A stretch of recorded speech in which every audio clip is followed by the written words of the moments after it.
If you considered yourself a hardcore fisherman back in the 60s, 70s, and 80s, you most likely had a few of the reels you see on the screen right now. Brands like Penn, Shakespeare, Daiwa, Pflueger, and a host of other small brands manufactured the first ever open face or bait casting style reels. And those initial reels gave way to the technology that we see in baitcasters nowadays. Now, one thing is pretty consistent when it comes to reels from the dinosaur age, and that is a very slow gear ratio. A 5-to-1 Shimano Bantam was a blazing fast reel back in the day, but nowadays, hardly any baitcasters are even manufactured in a gear ratio that slow. Incredibly fast bait casting reels like the Hyperspeed here are all the rave nowadays. But are ultra high speed gear ratio reels actually beneficial to helping you catch more fish, or are they actually counterproductive when you're on the water? My name's Tyler, and let's talk about it.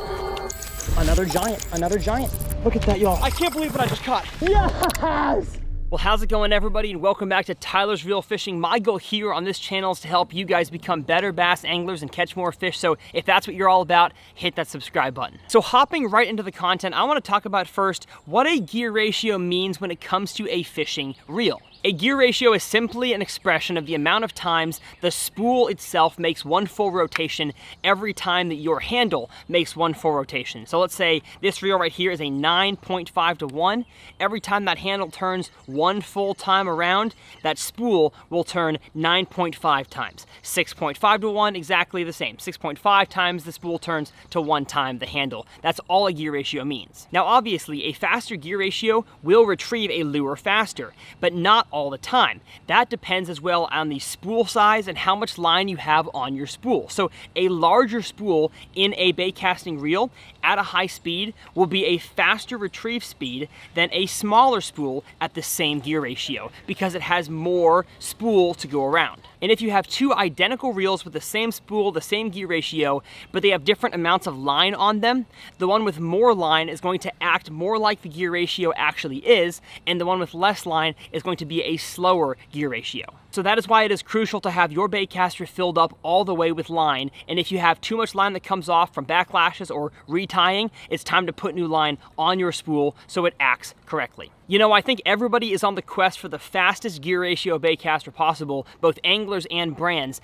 but faster is better only when the application calls for it. So in my hand, I have two different baitcasting reels, an incredibly slow gear ratio, at least for today's day and age, and an incredibly fast gear ratio. So let's start by talking about what is a slower gear ratio reel good for. The first thing I'm gonna say about slower gear ratio reels, this one here being a 5.1 to 1, is that they are best for newer and beginner anglers. And the reason why I say that is because oftentimes, I can speak from experience, it's almost impossible to get a new angler to slow down. I have a hard time getting my dad to even slow down, and he's nowhere near a new angler. He just doesn't fish a whole lot. And so when it comes to getting, especially the newer type lures, your soft plastics, your jigs, your shaky heads, you want them to be on the bottom. And so in order to get a newer angler to slow down, oftentimes you have to actually give them the gear that is slower, and that is where a slower gear ratio reel helps. Now, the one lure that first pops into my head when I think about a slow gear ratio reel is this one right here,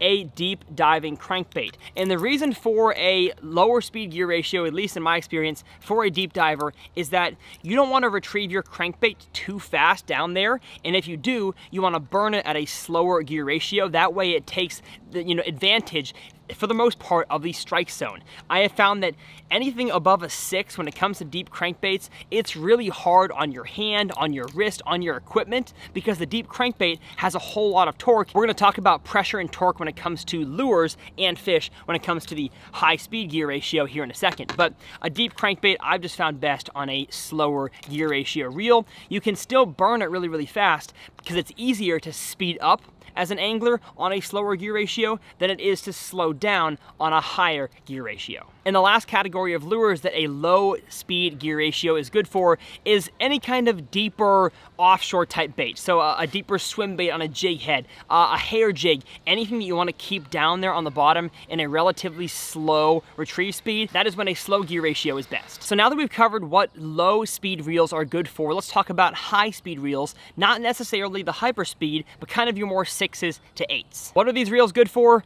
Really just about anything. I'm talking jigs, Texas rigs, spinnerbaits, vibrating jigs, crankbaits, really any lure you can throw in those mid to high speed gear ratios. The high speed gear ratio 7.5 to 1 has become incredibly common, especially in the brand that I use and am sponsored by, Lose, because experienced anglers are very good at slowing down or speeding up your retrieve, and the 7.5 to 1 is a great reel for that application. Now the question is, can a gear ratio get too fast? This hyperspeed here is a 9.5 to 1, because the thought process, at least that goes through my mind, is, well, faster gear ratio means that I can reel in a fish faster. Is that the case?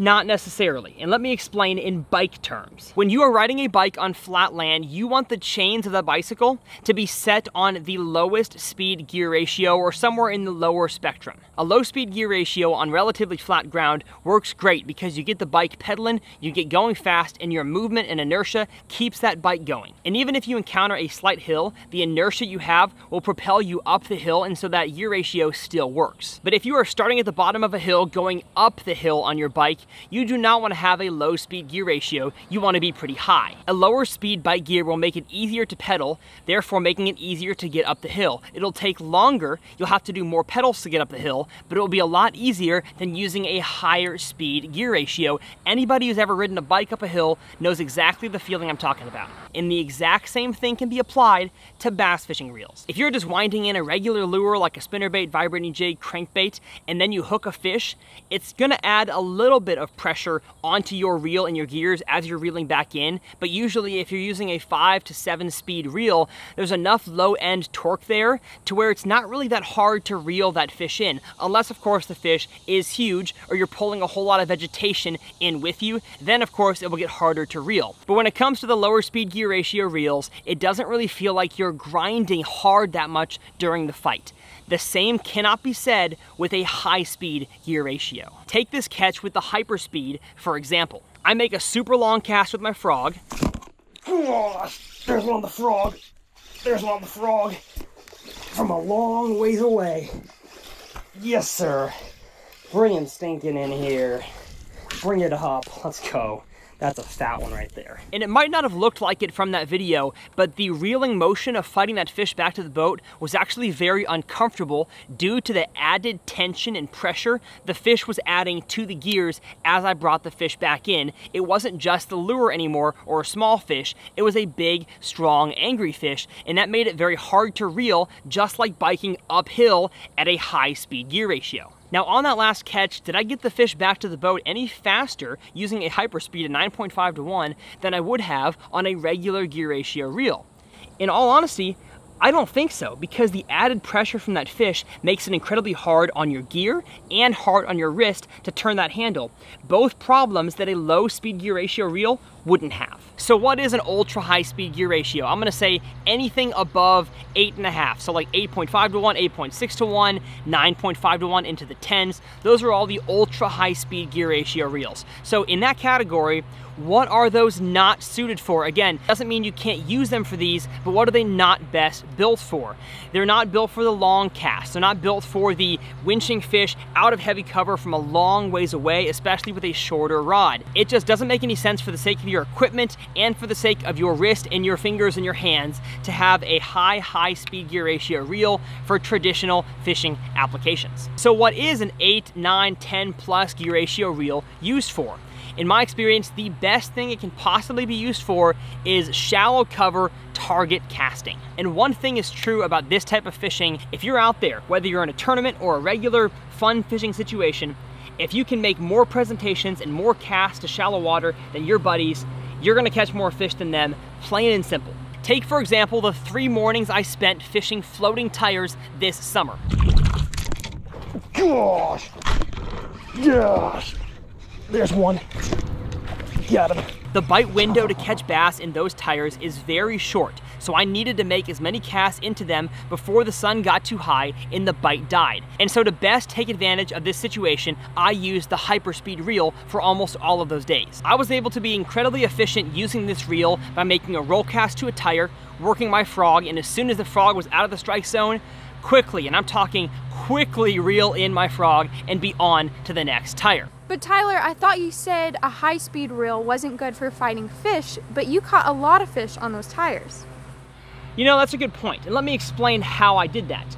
I used my high-speed reel in conjunction with my rod to catch those fish. As seen here, when I set the hook hard and started using my 7.4 heavy power rod to pull that fish out of the tire, my rod took the blunt of that fight and not the gears of the reel. So I learned from that situation that having a heavy action rod and a longer rod is very beneficial to add to your high-speed gear ratio reel, because I could set the hook, pull really hard, get the fish oftentimes into the air off of that tire, out of that heavy cover, then use my high-speed reel to reel in either the relatively slack line or just looser line when the fish wasn't fighting directly against me, and then use my rod again to get that fish even farther out and into the boat, making it very, very easy for me to get fish out of heavy cover and into my boat. That wouldn't have been possible with a slower gear ratio, and definitely wouldn't have been possible with a shorter, more moderate action rod. In the many years that I followed along with professional fishing,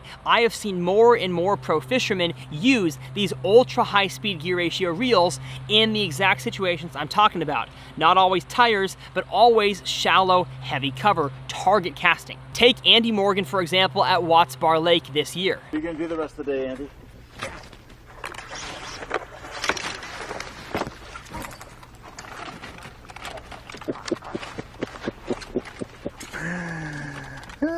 Andy here is using the same reel I've got here, the Hyperspeed, to pitch his bait around overhanging trees that line the bank, so that he can make the most flips possible and get his fish in quickly together with his heavy power rod. Or is it heavy action? Heavy power? I think it's heavy power. Comment below. So let's hop back on the water and see some action from my fishing days using this ultra high speed gear ratio reel, the Lew's Hyperspeed.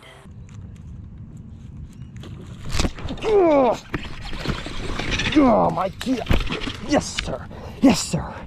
Got ourselves the first one of the morning.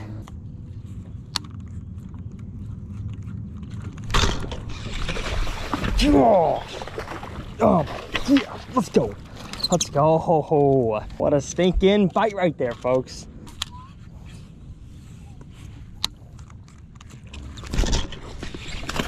Jeez. Get him in. Get him in. Yes, sir. We are 3 for 3 this morning, folks. You gotta love it. Just look at where the frog is. Top of the mouth. Stinking beautiful. You gotta love when they eat it in the top of the mouth. Boom. See ya. Brian.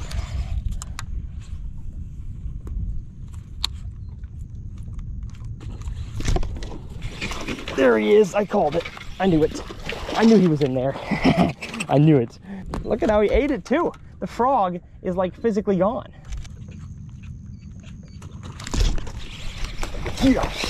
There he is. Got him in so fast. Ice cream cone. That's 2 scoops right there. 2 scoops, but no sprinkles. We want some sprinkles.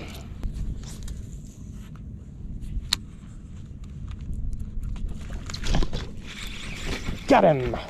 Got him, got him, got him. No time for you to fight. Just get in here. Oh, come on. Come on. Thank you, little buddy. Go back to get your sister, please. Well, it's fun. But...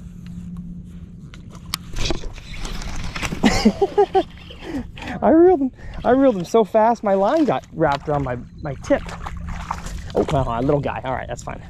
So that is going to be it, everybody. I hope that you enjoyed that video and learned something about gear ratios, and especially about the good use cases for the ultra high speed gear ratio reels. I've got 2 Hyperspeeds, and I'm going to use them this summer up in Michigan for extremely short target casting. So some dock skipping, some shallow frogging, and especially some grass flipping. That way I can make the most presentations possible, and along with my heavy action rod, get fish out of where they live and into my boat or onto the bank. If you guys want to check out the gear that I use, as always, I'll have a link in the video description below. And if you want to see my 2 amazing days on the tires that I had this year, my first day where I caught a 4, a 5, and a 6 in succession out of tires on this exact frog, and my second day where I caught 27 pounds, I will leave both of them up in the corners. The longer y'all stay on my channel, the better it does in the algorithm. The more you like, the more you comment, the longer you watch, my channel does better. So I appreciate you guys a whole lot, and we'll see you next time right here